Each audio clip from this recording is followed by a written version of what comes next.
নমস্কাৰ বন্ধু বান্ধৱীসকল, এই মুহূৰ্তত আপোনালোকলৈ লৈ আহিছোঁ এটি গুৰুত্বপূৰ্ণ ভিডিঅ'। বন্ধুসকল, এই ভিডিঅ'টোৰ জৰিয়তে আপোনালোকক অৰুণোদয় আঁচনি সংক্ৰান্তত গুৰুত্বপূৰ্ণ কিছু তথ্য শ্বেয়াৰ কৰিব যত্ন কৰিছোঁ।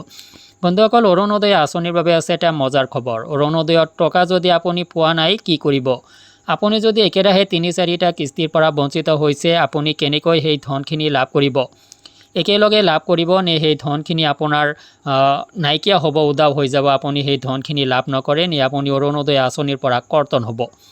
এইবাৰ আপুনি ১৪৫০ টকাকৈ পাব পাৰে অৰুণোদয় আঁচনিৰ নামত।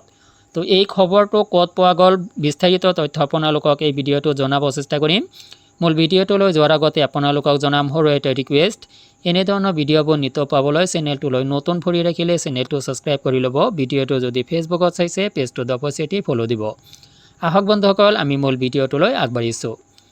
বন্ধুসকল, অৰুণোদয় আঁচনিৰ পুৰণা হিতাধিকাৰী হিচাপে আপুনি একেৰাহে ৩-৪ কিস্তিৰ পৰা বাদ পৰিলে নেকি? যদি বাদ পৰিছে, মই প্ৰায়বোৰ ভিডিঅ'ত আপোনালোকক এই সংক্ৰান্তত সতৰ্ক কৰি আহিছোঁ। যদি আপুনি একেৰাহে ৩-৪টা কিস্তিৰ পৰা বাদ পৰিছে, অৰুণোদয় আঁচনিৰ ৰিভিউ পৰ্যায়ত আপোনাক কিন্তু অৰুণোদয় আঁচনিৰ পৰা কৰ্তন কৰি দিব পাৰে। কিয়নো অৰুণোদয় আঁচনিৰ ধন আপুনি নিয়মিতভাৱে নোপোৱা বা একেৰাহে ৪টা কিস্তি, তিনিটাতকৈ অধিক কিস্তি আপুনি নোপোৱাটোৱে এটা অশুভ ইংগিত বহন কৰে। কিয়নো আপোনালোকে গম পায় অৰুণোদয় আঁচনিৰ মাজে মাজে ৰিভিউ হয়। তো আপোনাৰ বিভিন্ন ক্ষেত্ৰ পৰ্যবেক্ষণ কৰে চৰকাৰী বিষয়াসকলে, আৰু পৰ্যবেক্ষণ কৰাৰ পিছত আপোনাক অৰুণোদয় আঁচনিৰ পৰা কৰ্তন কৰি দিয়া হয়, যাৰ কাৰণে আপোনাক অৰুণোদয় আঁচনিৰ ধন আপোনাৰ বেংক একাউণ্টত নোসোমায়। আৰু আপোনাক অৰুণোদয় আঁচনিৰ পৰা যে কৰ্তন কৰি দিয়া হৈছে, সেই কথা কোনো অফিচিয়েলভাৱে প্ৰকাশ কৰা হোৱা নহয়। তো বন্ধুসকল, অৰুণোদয় আঁচনিৰ পৰা আপুনি অট'মেটিকেলি কাট খায়, আৰু এই কামখিনি চৰকাৰৰ ফালৰ পৰা কৰা হয় ভেৰিফিকেশ্যনৰ নামত।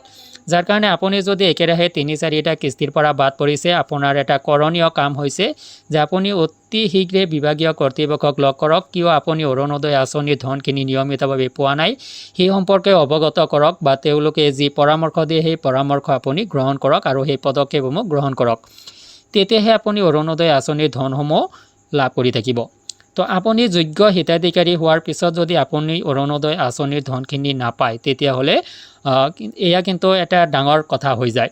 তো যাৰ কাৰণে আপোনাক এটি পৰামৰ্শ মই এই ভিডিঅ'টোৰ জৰিয়তে প্ৰদান কৰিছোঁ যে আপুনি যদি একেৰাহে ৩-৪টা কিস্তিৰ পৰা বঞ্চিত হৈছে, আপুনি অতি শীঘ্ৰে আপোনাৰ বিভাগীয় কৰ্তৃপক্ষক লগ ধৰিব লাগিব আৰু তেওঁলোকক অৱগত কৰাব লাগিব যে আপুনি কিয় এই ধনখিনি পোৱা নাই, আৰু তেওঁলোকে যি ষ্টেপ দিয়ে এই ষ্টেপখিনি আপুনি অনুসৰণ কৰিব লাগিব। তেতিয়াই আপুনি অৰুণোদয় আঁচনিত দীক্ষিত হৈ থাকিব পাৰিব। তো এইবাৰ আহক বন্ধুসকল, অৰুণোদয় আঁচনিৰ ধন আপোনালোকে এইবাৰ ১৪৫০ টকাকৈ পাব নেকি? ১৪৫০ টকা নহয় বন্ধুসকল, আপোনালোকে অৰুণোদয় আঁচনিৰ ধন ৩০০০ টকালৈ লাভ কৰিব। ১৪৫০ টকা এটি বিশেষ সূত্ৰৰ পৰা জানিব পৰা গ'ল যে ১৪৫০ টকা পাব। এটি ৱেব পেজত মই এই তথ্যখিনি লাভ কৰিলোঁ। তো তথ্যখিনি কিমান দূৰ নিৰ্ভৰযোগ্য ১০ তাৰিখতহে গম পোৱা যাব। আগষ্টৰ ১০ তাৰিখ, ১১ তাৰিখ বা ১২ তাৰিখ, যি তাৰিখেই নহওক কিয়, তেতিয়াহে আমি গম পাম যে ১৪৫০ টকা সোমায় নে ১২৫০ টকা সোমায়।